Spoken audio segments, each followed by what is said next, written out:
first trial of strength was to come in the TEXACO Trophy, a competition in which England have done so well in recent years. But would they be able to maintain that record? Mark Pugac looks back at that series with JONTY RHODES. With the World Cup only 12 months away, the three-match TEXACO Trophy series against South Africa was an excellent test of England's one-day credentials. England had reappointed Adam Holyoake as captain for this series only, but it was Hansi Cronje who won an important-looking toss at the Oval. Hansi winning the toss set us off to a really good start. There was a bit of swing with the overhead conditions. The first 10 overs, the bowlers seemed to have the upper hand here rather than the batters. So I think the English players, or English openers, batted really sensibly. I mean, there was no panic amongst them about not scoring quickly enough.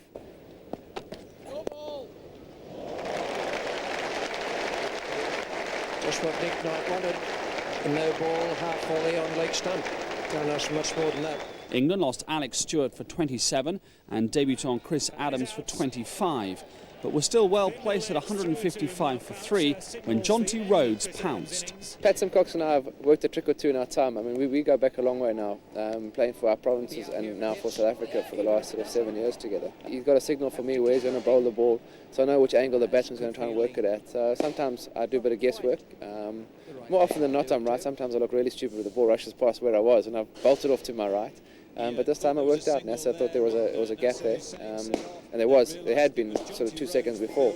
But Pat had given me the signal, I'd moved to my right, and I'd feel that the ball where I wasn't supposed to be. Knight's run out for 64 brought a second new cap, Darren Maddy, to the crease. Yeah, they had a guy, Darren Maddy, making his debut. There's a little bit of inexperience in the middle order, and I think we exploited that. We got some really good bowlers in that middle period. I mean, Alan Donald, Pat Simcox, guys who don't really bowl you too many bad balls.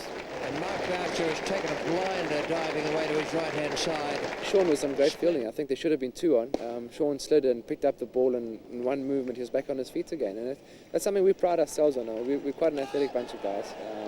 We enjoy our fielding, and I think it shows. I think we set pretty high standards for ourselves, and if we have a bad day in the field, it upsets us. Mark Elam, I'm afraid, is on his way back to the pavilion.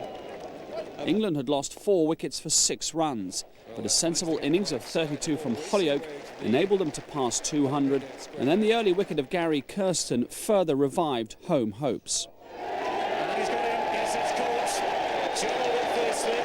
The run rate never really got above 5 or below 5. You know, I think that's a problem when you're chasing 220. You think, well, it's only 4.5 and over, and it's a total we should easily attain. Once you get 2 new batters in, that 5 quickly becomes 6, which happened when Hansi and I got together. All of a sudden, we needed some boundaries. And I remember just watching in the highlights, Hansi hit a boundary of Mark Elam, and the commentator said that the last boundary was 20 overs prior to that. So it just showed, I mean, we were happy to take the 1s and 2s, which is fine when the 2 batters in, and that they bat through with 70 and 80 not out. But as soon as you get 2 new batsmen in, and they've got to keep scoring at 5 and over, it becomes a little bit difficult. What a performance. Hussein's brilliant catch was followed by a first ball duck for Sean Pollock, and the odds suddenly favoured England. First ball. Sean Pollock has gone. Robert Croft is on a hat-trick. We just hit it, needed 1 boundary to swing the game back into our favour. England were looking like taking the game from us. And, you know, I hadn't premeditated hitting the ball, because Chris Lewis is a really good fielder. I thought he was quite close, because he cut off a lot of 2s, so I thought, the ball was just in the area, just one of my shots that I play. Nothing, I hadn't planned to hit it for 6, it was just something that happened. A magnificent strike from JONTY RHODES, who does play the pull shot very well. That wasn't all that short. A 39-run partnership with the belligerent Lance Klusener tilted the balance back to the visitors, and the winning runs came with 8 balls to spare. I've often been criticised in the past for scoring good 30s and 40s, but never actually seen the innings through. So for the last season now, I've really tried hard in the one-day game not to take too many unnecessary risks. Obviously, when it's required for you to try and score boundaries, you've got to take the fielders and the bowlers on. But I've just tried to bat sensibly, and so that for me was a good start to my summer. And a bad start to England's. They began well at Old Trafford, though, with Kirsten falling in familiar fashion. And he's picked him up again. Same way as at the Oval, Darren Goff has darted the ball away from the left-hander Gary Kirsten. I think we've maybe put a lot of pressure on Gary Kirsten in the past. He's been such a prolific run scorer, and a lot of our big innings have been based around him. So, he doesn't score runs up front. we're not quite sure how to carry on. It's a lovely spell from Darren Goff. He's just picked up his second wicket. Well, that's pretty close and he's gone. Skidded through a little bit. Ray Julian has his finger pointed to the sky.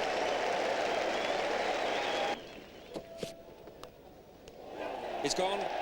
Scotland Lewis has come back and got a little bit more bounce. 4 wickets for Darren Goff and 2 each for Robert Croft and Mark Elam had South Africa 200 for 9. But an unbeaten 50 from Klusener, including 3 last over 4s, said England are testing 227 to win. Wide full toss and could easily go for 4 more. He's coming at number 9, or number 9 in a one-day game, which is very useful for our team. A bit frustrating for him, but you know, when you need a guy to score 50 at number 9, he generally does. England's reply began with promise. Knight making 34 and Stewart 52. That's a good stroke. He's anticipating that one might have been up a little more in the slot. So it was, and he smashed it away on the offside between point and cover. Cracking shot. Played purely on width, I think.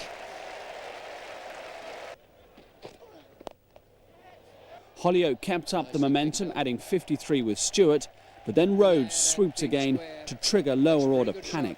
Nothing really wrong with the ball. England set themselves up very, very well with some good partnerships. We got Alex Stewart out again, a misunderstanding or a run out. We were kind of happy that once we got to 5 wickets down, we were in with a very good chance because, again, there's some new guys trying to stake their sort of claim in the team. It was important for us to put pressure on them, and in the end it showed. We got a really good bowling attack and a good fielding side, which Jock Callis held a really good catch in the deep. You know, so our fielding was really good. We put the English batsmen under some very severe pressure, and in the end they broke. Beautifully judged. In the air, caught him. It's all over. So with the series lost, England included Angus Fraser for the first time at Headingley, and again the bowlers held sway. An extra bounce. This is wonderful bowling from Darren Goff.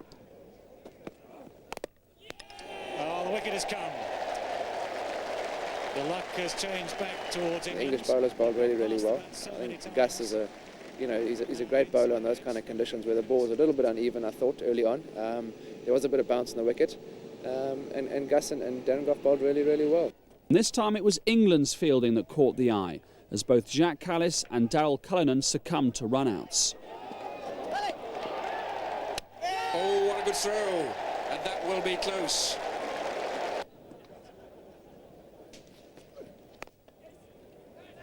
Have to be quick here. That must be very close. I think it may be a case of Cullinan just keeping on moving towards the dressing room.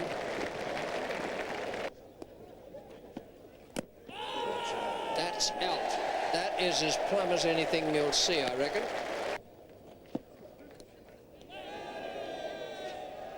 Oh, he's walked. That answers the question. It seemed a half-hearted appeal at one stage. 3 wickets to Elam had South Africa 118 for 6, and for the second day in a row, England was set just over 200 to win. Ali Brown and Knight opened up with a flourish, and for once South Africa had little answer. 200 runs is never an easy target to chase. If you approach it, we'll just go out there and we'll just bat and we'll reel it in after 40 overs or 45 overs. So going harder from the front, I think, was a good idea.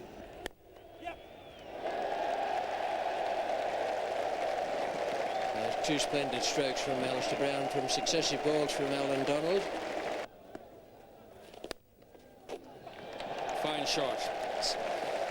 Pat Simcox not finding the line yet, giving Nick Knight some room outside the off stump. And of that sort of length which asked to be cut away square. Possibly we were a little bit complacent, having won the series already. But you know, one-day cricket these days, 10 overs can swing a game. And the first 10 overs that we batted, we were in deep trouble. And the first 10 overs that England batted kind of swung the game towards them. So they played some good cricket that day. Brown's 50 came up in 31 balls, the quickest in the 15-year history of the Texaco Trophy. And it was left to Hussain and Stewart to see England home by 7 wickets with 15 overs to spare. And that's straight down the ground again, a very, very big hit. 6 more. Beautiful strike from Nasser Hussain. And that's it. Nasser Hussain has pushed the single, and England have won this third Texaco match. So a 2-1 series win for Hansi Cronje and some pride restored for England after 6 consecutive defeats.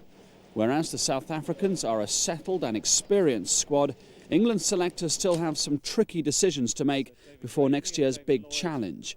The captaincy is the first issue that needs to be resolved, and quickly.